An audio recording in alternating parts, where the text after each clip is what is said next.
bien sûr, les 3 semaines qui vont arriver bientôt, mais avant, parce qu'on ne peut pas aborder les 3 semaines qui sont un moment très très important dans le calendrier juif, sans parler de la Emouna, ou plutôt du Bitachon.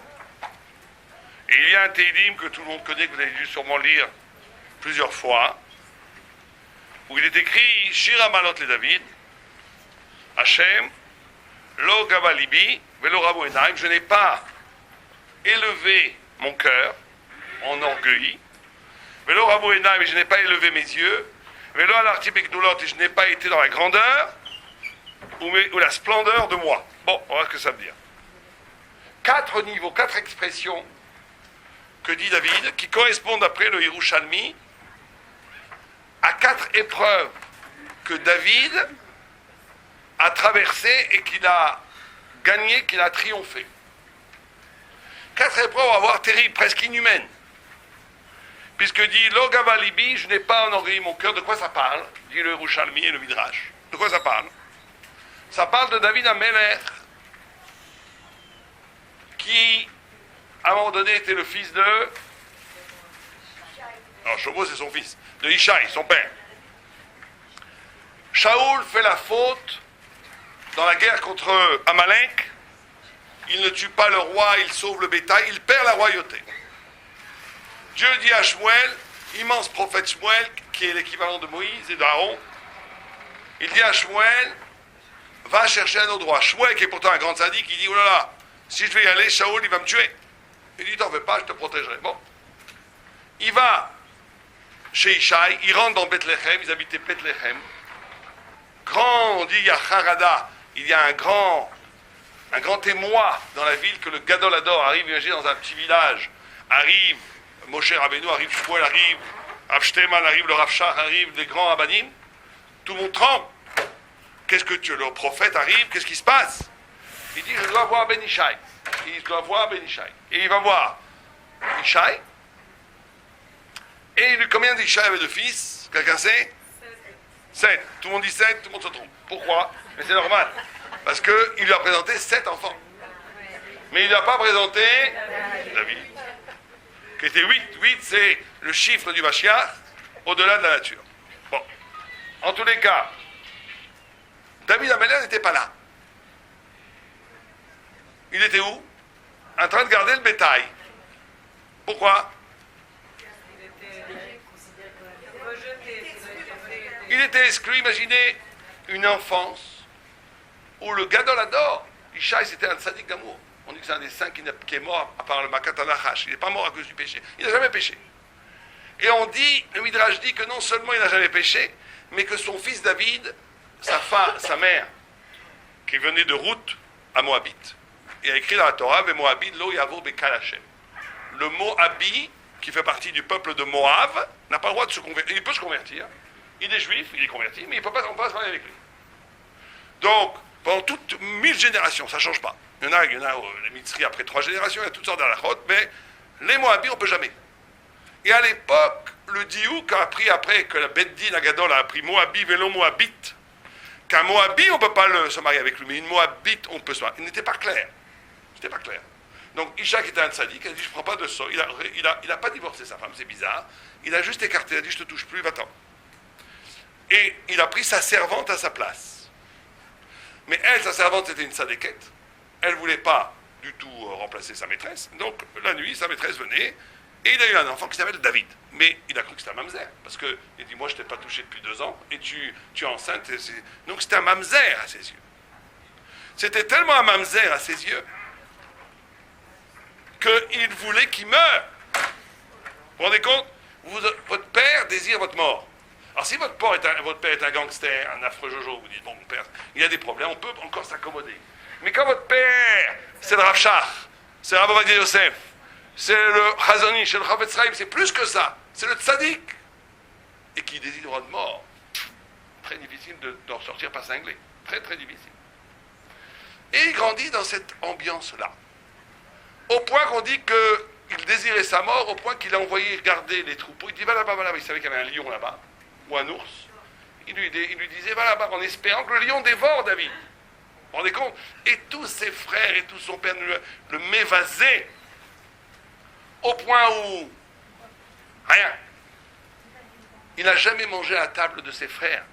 David Amélia n'a jamais mangé à la table de ses frères. Quelque chose de jamais mangé à table, Shabbat, Yom Tov. Répudié, mévousé, méprisé, écarté. Le pire qu'il peut y avoir et lui, il est là-bas. Et tout d'un coup, arrive Shmuel. On vient chercher le roi d'Israël. C'est pas simplement le roi d'Israël.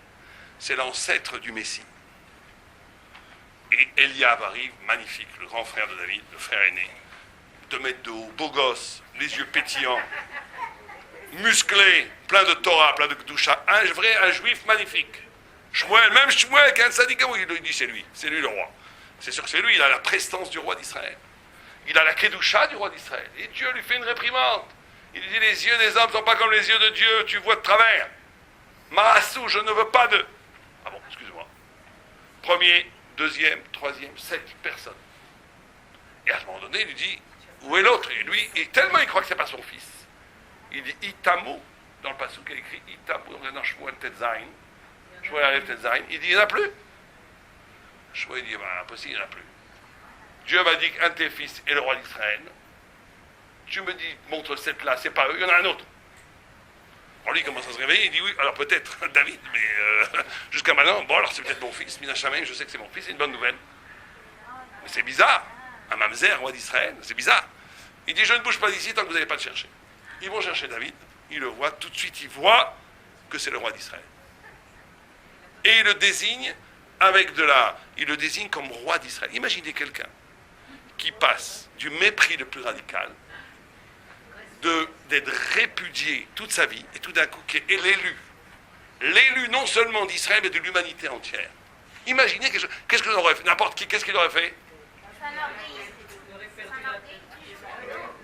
Au moins une petite fitsa balai, au moins une petite revanche de la vie. La vie m'a vengé. Dieu, il m'a donné la récompense. Rien.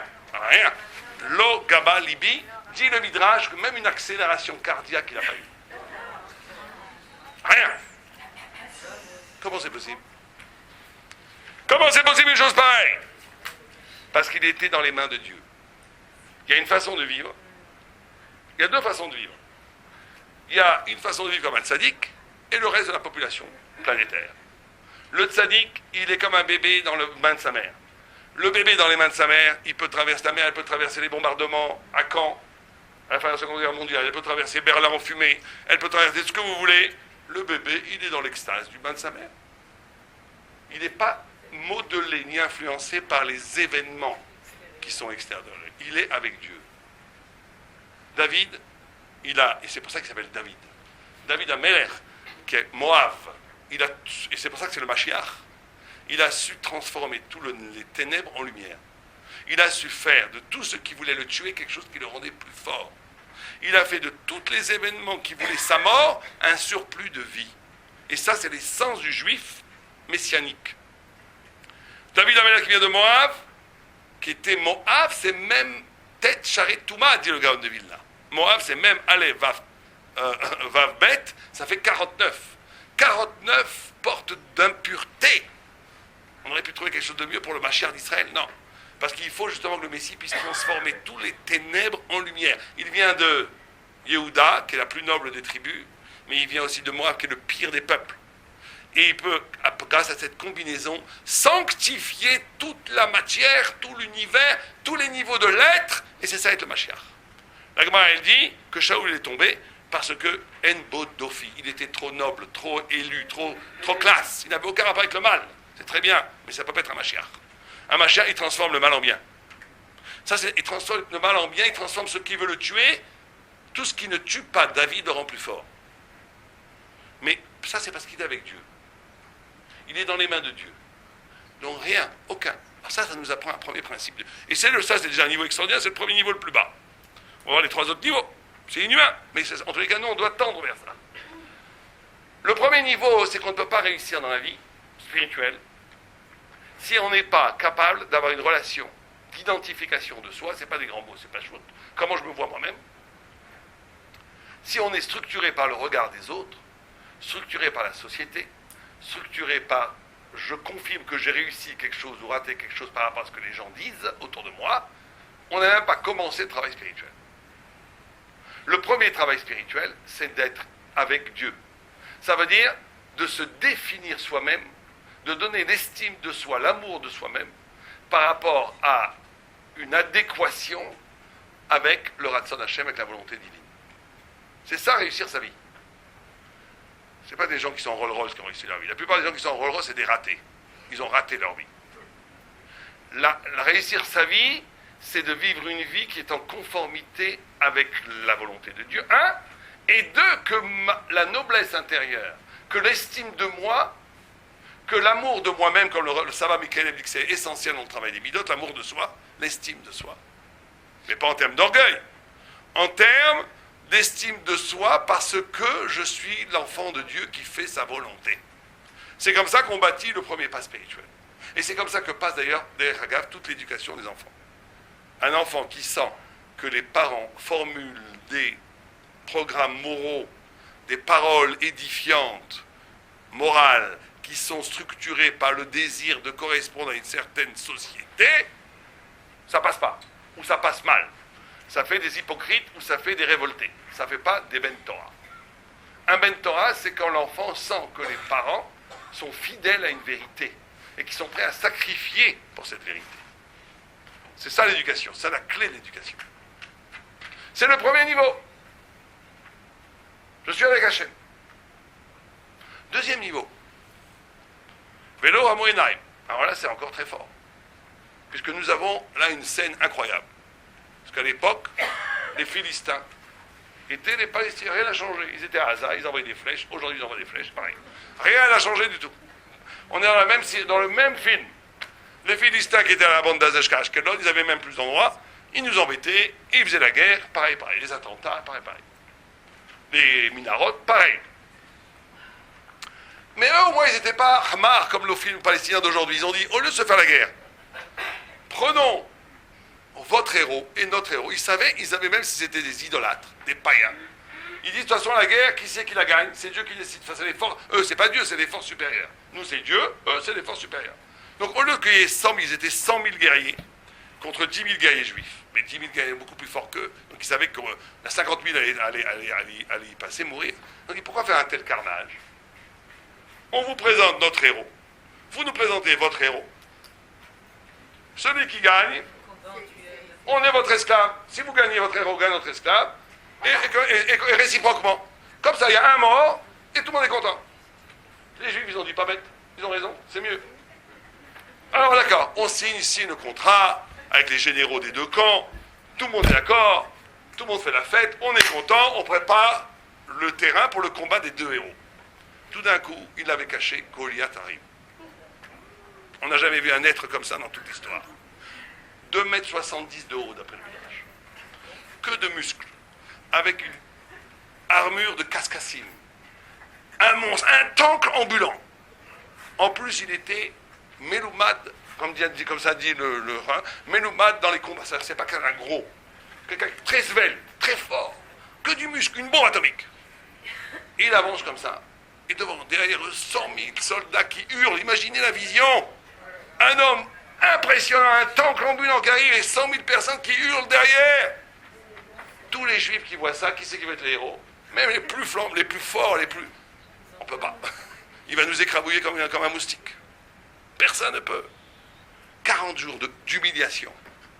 40 jours d'humiliation pour le peuple d'Israël. Pendant 40 jours, Goliath, tous les jours, il vous dit, alors il est où votre héros? Il est où? Et personne ne veut y aller. David Améler, 17 ans. Il arrive voir Shaoul, il dit, moi j'ai y aller. Un enfant, 17 ans, tout maigrichon, rouquin, un ginji. Il lui dit, non seulement tu es pas un soldat, et tu n'as jamais fait la guerre. Et lui, c'est un monstre. Il dit, oui, bon. Il dit, écoute, moi, mon père m'a envoyé garder le troupeau, j'ai combattu les lions, j'ai combattu les ours, et j'ai gagné, donc je sais me battre. D'une façon spéciale, je sais me battre. Bon. Il dit non, le temps passe tellement que personne ne va y aller. Il dit bon, alors on lui met un casque, le casque qui rentre parfaitement. Déjà la jalousie de Shaoul rentre parce qu'il a vu qu'il était Raoul la Malchoute. Bon, ça c'est une autre histoire. Oui. Et David Améler va au combat. Il enlève l'armure, il ne veut pas d'armure. prend 4 petits cailloux au bord du Jourdain, il écrit Yud Kevavke sur le caillou, sa petite lance et un petit bâton. L'autre, le monstre, le monstre, 2,70 m, il voit un gars qui arrive, un petit gars rouquin qui arrive, et on se fiche de moi. C'est comme on m'a amené un petit chat pour se battre contre moi, mais c'est pas violent. Et il dit, je suis un chien pour que tu viennes avec un bâton. Et il arrive, et David Amélie, il n'y a pas, rien, aucune pulsation cardiaque. Il dit, toi tu viens avec ton armure, ton épée, ton javelot, ton expérience guerrière, ta ceinture noire, 10e dan de karaté, tout ce que tu veux. Moi je viens avec le nom de Dieu. Et celui qui vient avec le nom de Dieu, il est invincible. Et là, il ne comprend même pas ce qu'il dit. Il lui dit, mais c'est un fou, viens, je vais te couper en morceaux. Il insulte, il le mécalèle, il le maudit. Je vais dire, je vais te faire d'un saucisson. Il avait une armure d'une midrash complètement fermée, sauf un tout petit point ici au fond. Comme ça, et il avait des javelots qu'il allait transpercer David. Donc il ne fallait pas qu'il s'approche trop vite, trop près. David, il prend l'affront. Il dit le nom, il fait un petit télim, ou ce que vous voulez, je ne sais pas ce qu'il a fait. Chou, il envoie la pierre, elle rentre exactement, boum, il tombe, il prend la tête, il lui coupe la tête. Imaginez la clameur dans le camp d'Israéliens. Israël chante un Hallel, et la stupeur dans le camp des Philistins. Silence de 100 000 hommes, ils n'en reviennent pas. Lo, Ramou, Ena, il aurait pu faire la moindre des choses. Il aurait pu, peut-être même pas faire ça, bravo, mais au moins lever les yeux. Rien. Ça, c'est un deuxième niveau. C'est un niveau... Le premier niveau, tu es choisi comme roi, mais tu n'as rien fait. On est tous élus par Dieu. On est nés juifs. On est tous élus par Dieu. Dieu nous a des enfants merveilleux. On est tous élus par Dieu. On a tous une bracha. Chacun de nous a une bracha. Plus ou moins. C'est pas très difficile de ne pas s'enorgueillir. La bracha, c'est Dieu qui t'a donné. Quoique la plupart s'enorgueillent d'une bracha qu'ils n'ont rien fait pour. Mais c'est comme ça. Mais on va dire que c'est quand même une première épreuve qui est forte. Il a été, mais qui n'est pas la fin du monde. Mais quand ton talent, ta émouna, ta force intérieure, ton intégrité, ta puissance psychologique, elle fait que tu réussis quelque chose. Ça, c'est un deuxième niveau de ne pas s'enorgueillir. C'est un niveau beaucoup plus fort. Parce que je sais que tout vient de Dieu. Que ma propre génialité, elle vient de Dieu. Elle ne vient pas de moi. Ça, c'est un deuxième niveau. C'est un niveau encore plus fort que le premier niveau. Troisième niveau, c'est qu'à un moment donné, il est déjà roi d'Israël. Il règne sur le monde entier. Il est déjà un roi reconnu. Et il a dit que Jérusalem doit devenir la capitale où on va faire le Beth Amikdash. Il fait rentrer le Haron HaKodesh. Et il voit le Haron HaKodesh. Et il dit, ou Begdolot. Il dit, Evelon alarti Begdolot. Je n'ai pas été dans la grandeur. Il a vu l'arche, il s'est dansé comme les prestataires. Vous savez, les prestataires sur les toits. Il a dansé comme un fou. Et Michal l'a vu, l'a méprisé. Il y a un roi d'Israël. Elle venait la fille de Shaoul, du sang noble. Elle a dit, voilà, on savait très bien que c'est un Baltchouva, celui-là. Il se laisse aller quand même. C'est pas d'un roi, ça. Mais lui, face à Dieu, rien n'existe. Il annule. Ça, c'est encore un troisième niveau. C'est que tu n'instrumentalises pas ta Torah ou ta réussite. Tu es un grand rave, tu es un grand riche, tu es un grand ce que tu veux, tu es un roi d'Israël, face à Dieu, tu n'es rien. Et le quatrième niveau, je vais aller vite parce que je voudrais finir le point principal, c'est la fin de sa vie. Avshalom, son fils, trahit son père, le poursuit pour le tuer, lui a volé ses pieds d'Ekshot, veut prendre la malchoute, Achitophel l'a trahi lui aussi, les généraux commencent à trahir, il se retrouve seul. Il ne comprend pas. Ça, c'est des questions dans la vie, on ne comprend pas. J'ai tout fait ce que Dieu voulait. J'ai tout fait comme il fallait. Et la logique politique du monde va contre moi. Et je me retrouve tout le monde contre moi. Très souvent, c'est comme ça. On voit que le tzaddik, il n'a que des problèmes. Et le rachat, tout va bien pour lui. Pas que tout va bien dans l'argent. Même il a une femme plus sympa et des enfants qui réussissent mieux, c'est comme ça. On ne comprend pas. Il y a des questions, on ne comprend pas pourquoi.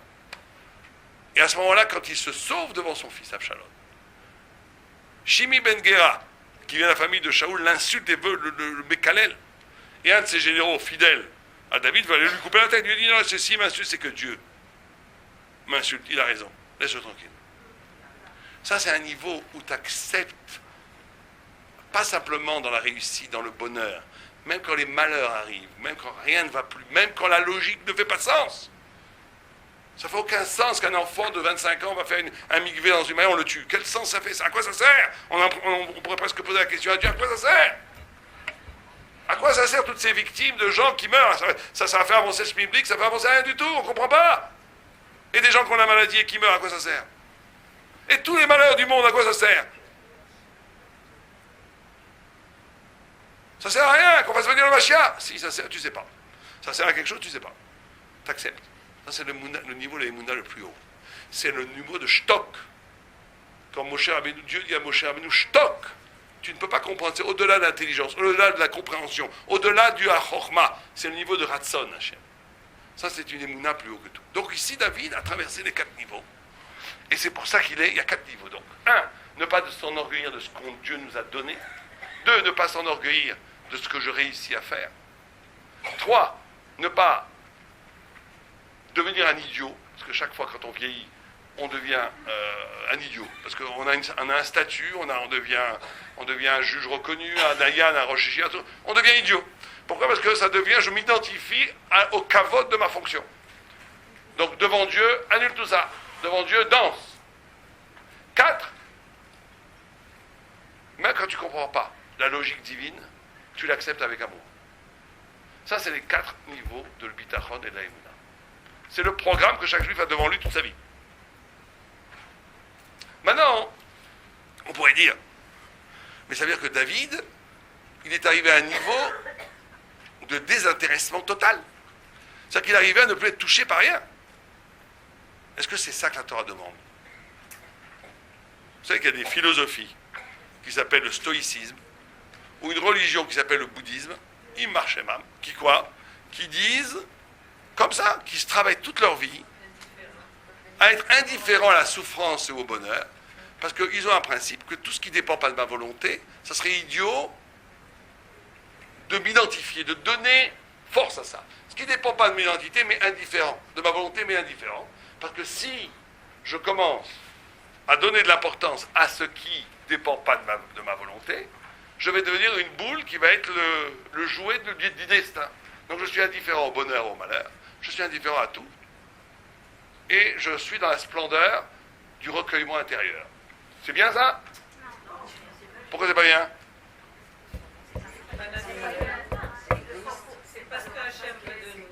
Pourquoi pas? Comment? Pourquoi pas? C'est quoi la Emouna? C'est ça la première fois quand on voit David, c'est ce qu'il dit?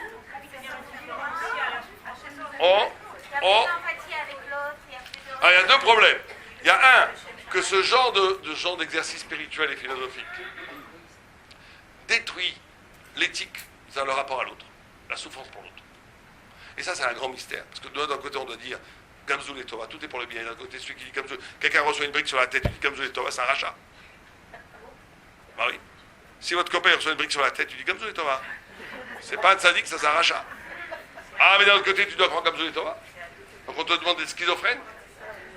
On te demande quoi, d'être schizophrène? Comment ça se passe?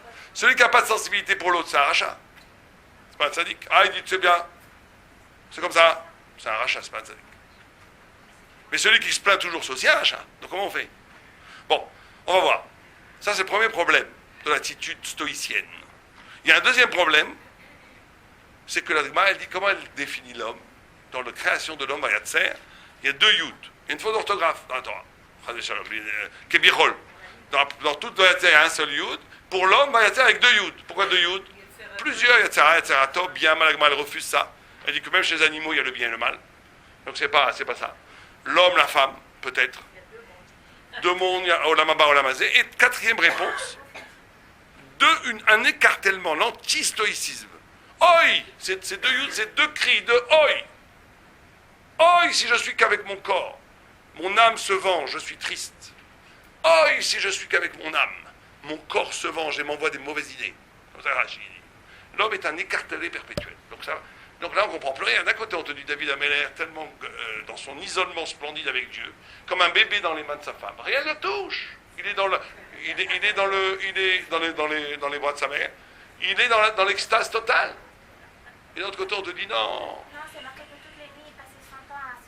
En plus, donc ça ne va pas. Comment on explique ça? Alors là, je vais vous dire un grand secret Torah qui est presque mathématique, qui permet de déceler le vrai tzaddik de l'escroc du verbe. C'est quoi? C'est comme ça. C'est que il y a la relation horizontale et verticale. Horizontale, c'est le bas. C'est-à-dire que quand quelqu'un il a peur, combien je vais avoir d'argent demain, combien je vais faire, qu'est-ce que je vais faire demain, est-ce qu'on aura assez à manger demain, je vais perdre mon boulot, tous ces trucs-là. Là, le fait d'être victime de la matière, c'est un manque de Emouna. David Améler, il n'avait plus du tout ce problème. Le tzaddik, il n'a pas peur de ce qui se passe autour de lui, parce que tout, c'est Gamzoul et Tova. Tout est pour le bien. Mais ça ne le dispense pas d'une angoisse verticale. Est-ce que je suis assez tzaddik par rapport à ce que Dieu attend de moi? Est-ce que je suis assez en harmonie entre mon corps et mon âme? Est-ce que j'ai fait ce que je dois, etc. L'exigence perpétuelle d'être plus grand et plus raffiné dans ses midotes, dans sa compréhension des choses, dans son approche de Dieu. Et très souvent, l'un vient couvrir l'autre, vous le remarquerez. Il y a des gens, ils sont angoissés par l'argent, angoissés par la vie, angoissés par la santé. Ça, c'est un masque qui leur empêche de réfléchir à eux-mêmes pour s'angoisser de leur devenir spirituel. Et quand quelqu'un est dans une dynamique où il est angoissé pour son avenir spirituel, il est désintéressé par la matière. L'un, c'est synergique, l'un va avec l'autre. C'est-à-dire, moins tu as des émounas, moins tu es dans l'angoisse, plus tu es satisfait de toi. Pourquoi? Parce que moi, c'est pas mon problème, c'est l'argent. J'ai pas assez d'argent, mais moi, je suis très bien. Ça, c'est vraiment le manque des émounas. Quelqu'un qui dit l'argent, j'ai ce qu'il faut. Il y a des riches pauvres et des pauvres riches. Il y a des riches qui sont très riches sur le compte en banque, qui sont pauvres. Ils ont toujours peur de perdre ce qu'ils ont, c'est des pauvres. Il y a des pauvres qui n'ont pas d'argent, ils sont riches, ils ont tout ce qu'ils veulent, ils n'ont pas besoin de rien du tout, c'est des riches, des milliardaires. Mais une fois, quand quelqu'un, il est dans la émouna horizontale, il peut ouvrir l'angoisse verticale. Et quand quelqu'un n'est pas dans la émouna horizontale, il ferme l'ouverture de la progression spirituelle verticale. C'est comme ça, c'est miné ou bé, ça va l'un avec l'autre. Et très souvent, psychologiquement, les gens ne voulant pas s'interroger sur leur propre vie, sur leur propre niveau spirituel, ne voulant pas grandir spirituellement, qu'est-ce qu'ils font?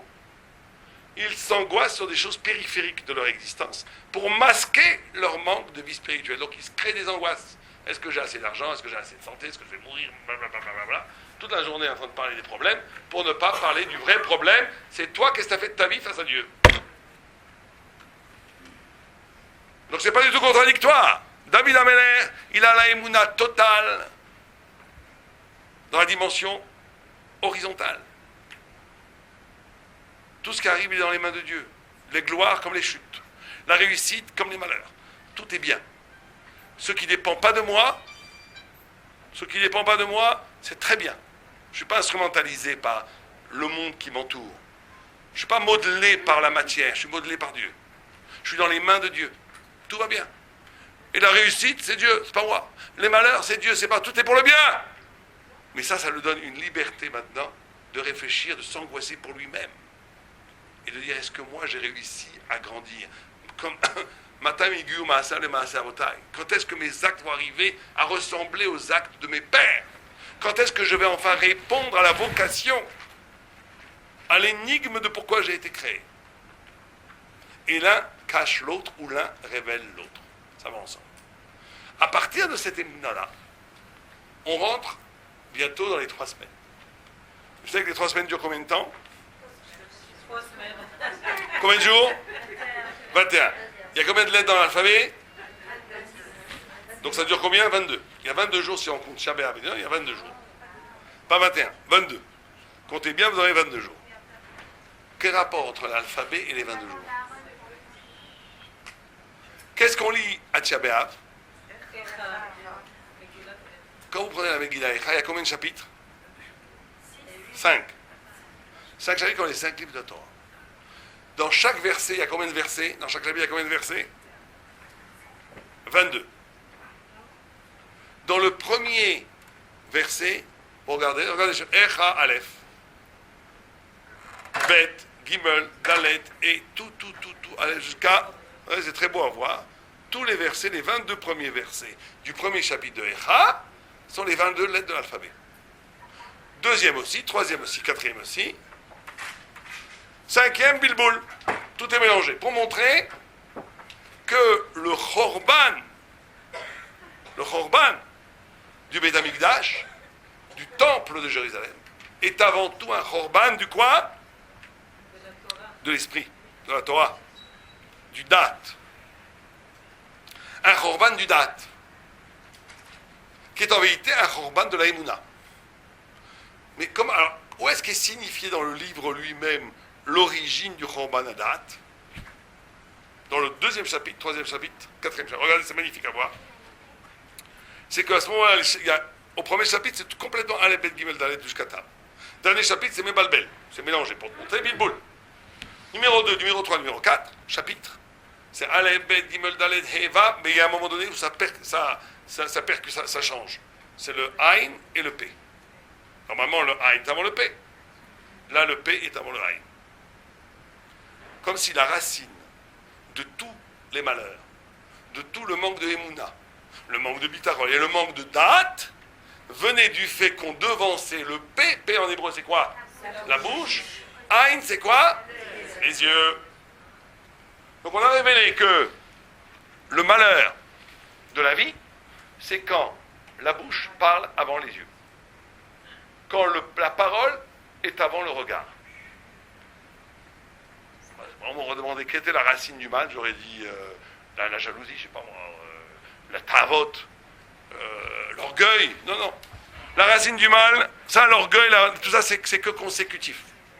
La racine du mal, c'est le fait d'avancer le P au Aïn. D'où ça vient? C'est quoi avancer le P au Aïn? C'est quoi? La Shona, c'est pas avancer le P au Aïn. C'est vrai aussi, mais alors? Chet HaMeraglim, on sait quoi? Les Meraglim ont dit qu'ils ont fait ça. Puisque Tchabéar, c'était un Meraglim. Mais c'est quoi? D'accord, parler sans réfléchir. D'accord, mais c'est pas comme. Ouais, mais parler sans réfléchir, c'est pas la racine de tout le mal. On va vous dire comme ça, c'est très important. C'est comme ça. Vous savez que quand Dieu a créé le monde, il a créé en 3 grands mouvements. Tohu, Bohu, Yetzira. Tohu, Rachid dit estonish, étonnement. Bohu, Rachid dit confusion. Yetzira, création. Dieu, il crée d'abord le monde. Le fait qu'il y ait de l'être plutôt que rien, c'est un étonnement incroyable. Personne ne s'étonne, et c'est ça le grand malheur de l'esprit. Mais le fait qu'il y ait de l'être plutôt que rien, c'est un miracle. C'est un étonnement, il faut s'étonner de la vie. C'est incroyablement étonnant que je sois là, que vous soyez là, que nos enfants soient là, que le soleil... C'est magnifique, c'est incroyable. Comment ça se fait que c'est là? Pourquoi y a-t-il quelque chose plutôt que rien? Pourquoi? À quoi ça sert tout ça?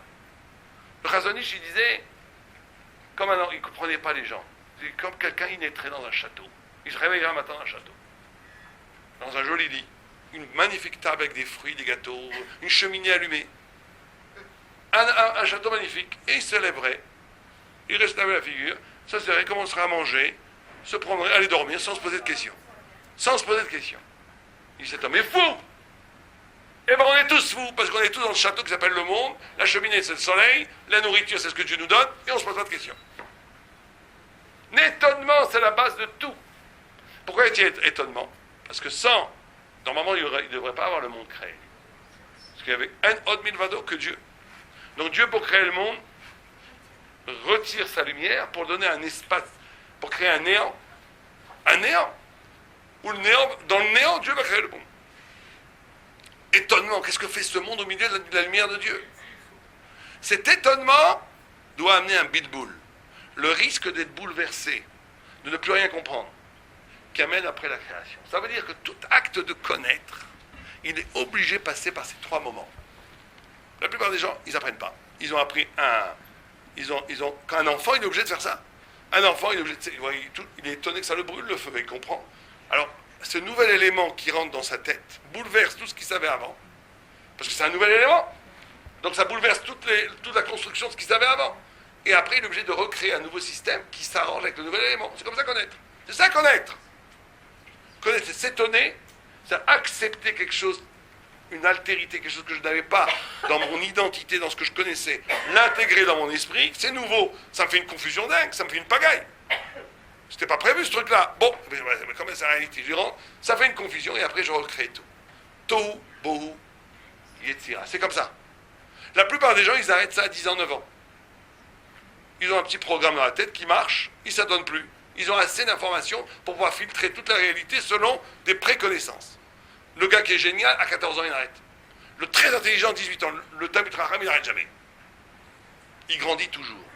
Il intègre toujours des nouvelles données qui remodifient, qui bouleversent complètement ses modalités de connaissance. C'est la Hanava réelle. Or, c'est ça, quand on dit que, on va faire vite, là, il reste 2 minutes, qu'on a devancé la parole au regard, qui est la racine de tout le mal, c'est quand on ne fait plus ce système-là. C'est quand on est dans un système où la référence, c'est plus ce qui se passe, les signes que Dieu me fait à l'extérieur. Ce n'est plus le langage divin qui accompagne la vie autour de moi, c'est mes propres références à moi. C'est ce que je connais moi, c'est ça qui est Kover la Mitzvot. Quand on fait cela, on se coupe de la Hashgacha Pratit. On se coupe de comment Dieu intervient dans ta vie. Pourquoi ? Parce que tu as créé un système où toute réflexion, toute réaction, toute connaissance, toute relation aux autres, à la vie, au monde, elle est régie par moi, par mon P, c'est-à-dire par mon savoir, par l'organisation que j'ai déjà établie. Et le regard n'existe plus. Comme les Meraglim. Les Meraglim avaient des préjugés qu'il faut que ce qu'ils ont vu, ils l'ont vraiment vu. Mais ils l'ont vu complètement influencé par le P. Ils n'étaient pas capables de s'ouvrir aux signes que Dieu leur faisait. Et ça, quand on vit ce genre de relation-là, c'est la racine de tous les malheurs. Pourquoi ? Ça rejoint la Emouna dont on a parlé pendant le début du cours. Parce que pour être dans les mains de Dieu, il faut se livrer à Dieu. Dès que l'on passe sa vie à vouloir résister, quand on est contre le monde, qu'on est soi et le monde, alors le monde est contre soi et on se bat contre le monde tout le temps. Quand on se jette dans Dieu et qu'on dit ce qui arrive c'est très bien, ça veut dire qu'il n'y a pas de paix, il n'y a que le regard. Et le regard après, la parole, les Teilim, le Hiloul, le savoir, l'étude de la Torah, n'est qu'à découler de ce regard qu'est la relation que j'ai d'être dans les mains de Dieu. Mais dès que je pose, moi, mes préjugés, mes idées, ma façon de voir, mes revendications pour l'existence, comme un absolu, le paix avant tout, il n'y a plus de regard.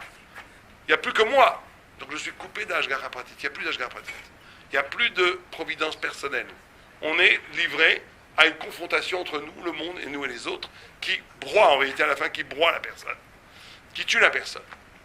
Et donc le tikkun, pendant ces 3 semaines qui s'annoncent, c'est de travailler sur ces 3 dimensions de Emouna, de Hanava, et on n'a pas le temps ici de développer, mais elles sont très liées, Emouna, foi, humilité, Hanava, et connaissance. Ces 3 dimensions du juif sont intimement liées et sont l'ouverture d'une relation avec Dieu qui amène la bracha et la Hashgacha Pratit à Leva et à Reno.